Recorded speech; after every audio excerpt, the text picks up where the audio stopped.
Hi friends, ఈరోజు అయితే మేము పానీపూరి చేసుకుంటున్నాం. పానీపూరి కావాల్సిన పదార్థాలు ఏమంటే ఆనియన్, కొత్తిమీర, పుదీనా, పచ్చిమిరపకాయలు, ఉల్లగడ్డ, మళ్ళా మసాలా. ఇప్పుడు కొత్తిమీర, పుదీనా, పచ్చిమిరపకాయలు మిక్సీకి పట్టుకోవాలి. ఫైనల్గా ఇట్ అవుతుంది.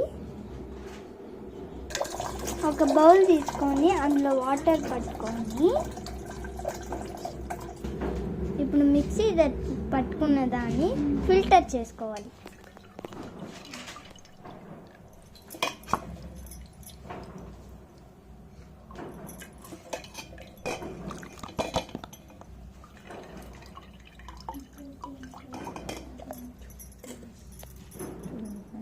చూడండి ఫ్రెండ్స్,